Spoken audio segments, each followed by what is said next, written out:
I'd love to play Maggie Thatcher.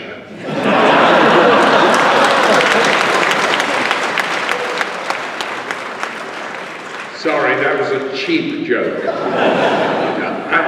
Honestly, no, there's nothing I hanker to play.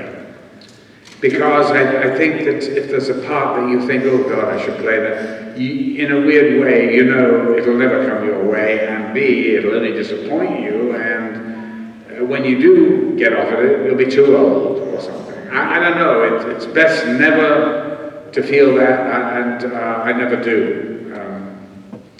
You know, there are things I wish I'd done, maybe, and maybe I'll do them in the future, but, and if you're going to say which is your favorite part, which is the next part of your question, no, okay, good, well, I'll tell you anyway. It's the next one. It's the next one. And that's it, really.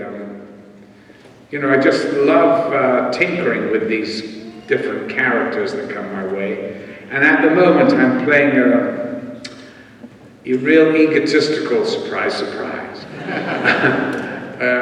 maestro of an orchestra, and it's for Amazon, called Mozart in the Jungle, and you should catch it. You know, it's streaming, where I'm on the cutting edge of the entertainment business. Have you ever heard of streaming? Yes, you have. Anyway, try and catch it. What's the second part of your question? The second question is, you've done so much stage and screen work.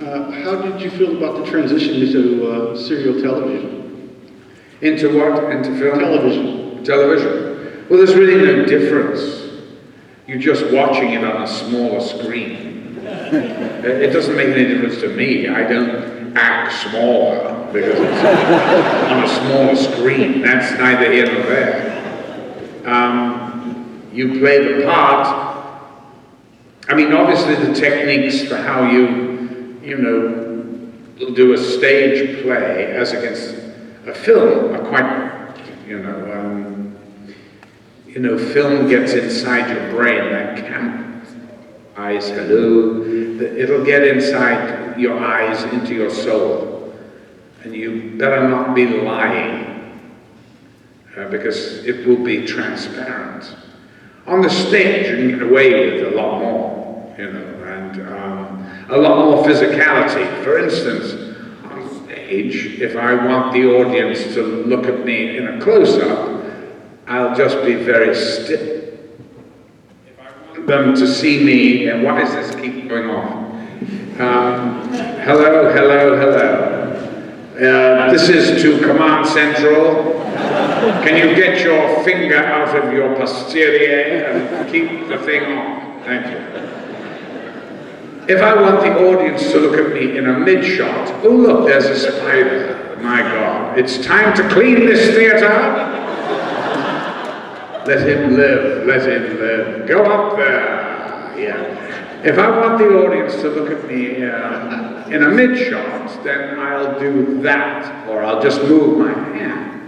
And then suddenly, you as an audience, your brains will go, and if I want you to look at me in total, then I will move like this, and suddenly your brain will go to see me in full figure. There you are. I've given you the secrets of how to act on the stage. Aren't you lucky? Thank you. Or if he wants to have you see a spider, he'll just tell you where to look. Hello, sir. Big fan of your career. I'm sitting here in line. You have such a varied career. I mean, I'm sitting here in line going, should I ask him about Shakespeare or should I ask him about Superman? You have such a wide range of roles. And a couple of people already talked about the Shakespeare the film, so I guess I gotta address, my first introduction to your iconic voice was just playing Metallo in the Superman series, honestly, the animated series in the early 90s.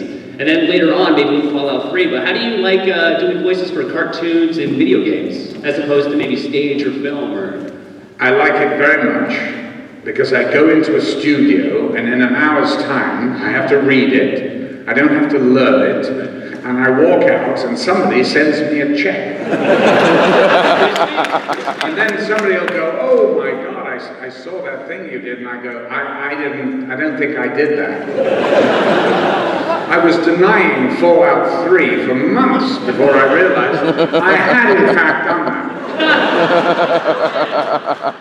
I have played the president. Yeah. It was my sort of homage to Reagan. But I had some fun with it, but it just took me 3 hours. I was in and out, and that was it. I didn't even know what it was called. Very cool, very cool. Well, thank you very much, sir, and I appreciate your voice acting. Thank you. Keep doing it, please. Thank Even though you. you don't remember, keep doing it. Okay. Do you remember doing Fallout 4? That was just announced recently. I'm not in that. Okay, all right. And apparently, I was told that this President Eden that I played in Fallout 3 was a robot. Not that it would have made any difference.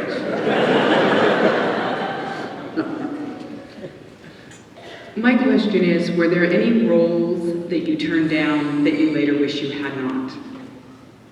No, not really, no. Because honestly, you can't go through life regretting anything. That's just my philosophy. Of course, there are films, damn it, which I wish I had done, because I was such an idiot at the time. I turned them down because I wanted to go on holiday or something. But no, the truth is, I've had the career that I deserved, I think.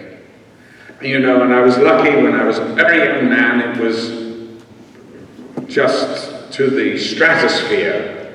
And it's sort of been going down ever since. Not really, I'm teasing. Listen, I'm 72 years of age, I'm still working, I've got a full list of things to do, films, television shows, God knows what for the next year or 2 years or whatever it is. So I'm very lucky that I've been working for 5 decades. And I love every minute of it. You know, I still am sort of bemused that I get paid for doing it. Not this, of course.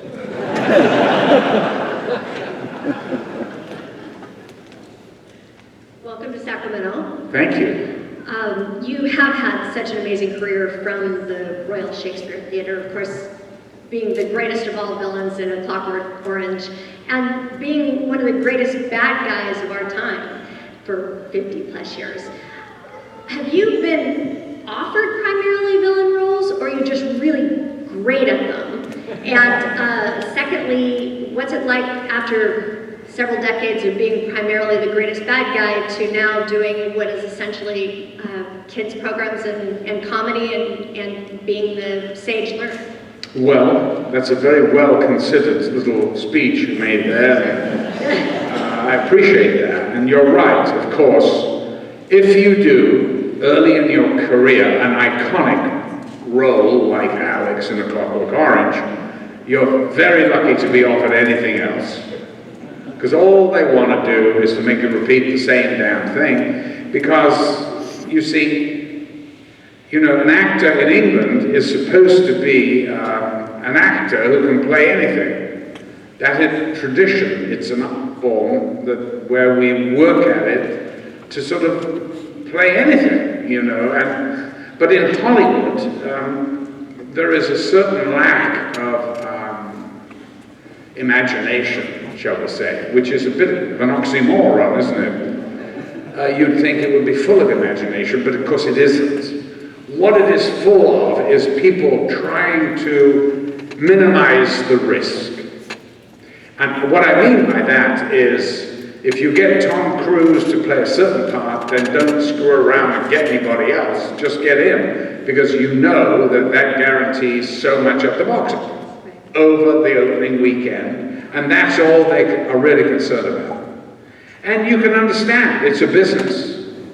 You know, I mean, I'm trying to make it an arty business. But let's not forget, somebody's got to pay the check. You know, somebody's got to hire the crews, and somebody's got to pay for the screenwriter, and all this. So ultimately, you know, the bill has to be paid. It has to make money, or at least have a chance of making money. And so one's career is always a bit of a compromise. You know, listen, if you get to work with a genius like Stanley Kubrick, who is so rare, comes along not in every generation, but maybe every 50, 100 years, who really combined artistic fulfillment with great box office. You know, when I worked with Stanley, he'd come off and we'll go from Paths of Glory. Then he did Lolita, then Dr. Strangelove, then 2001, then Clockwork Orange. So Kubrick was, what makes him so special in my book is the fact that he worked in all the different genres and made masterpieces in completely different kind of movies, which I don't think any other director can claim that. You know, my favorite director would be John Ford, but John Ford basically makes westerns, and they're the best that's ever been made. But he also made some other great movies, Grapes of Wrath and things like that. But basically, John Ford directed westerns. Stanley directed, you can't really pin him down. I mean, 2001, he took, you know, the science fiction genre from the dark ages into the new light. I mean, it was a millennium jump. Before that, it was Flash Gordon and cardboard sets. I mean, Kubrick did that. It was one of the greatest feats, I think, of not only his career, but I think in cinema history. And, you know, and therefore, on the coattails of that came Lucas, Spielberg, and all these people. There'd be no Star Wars without Kubrick, that's for sure. And now, you know, the computer-generated stuff. But, you know, I don't know about you, and I'm not really, really well-versed in Star Wars-ese, or whatever you want to call it. All I know is I saw the first one. I was a judge at a film festival in France, and I thought it was a breath of fresh air. I voted for it because I thought it was brilliant. And the French, who were on the jury, looked at me like I was a bourgeois pig. But I held my ground, and I keep voting for it. Of course, it didn't win. No, I think that, you know, the Kubrick was immense from that point of view. I have no idea what your original question was, because I'm totally lost.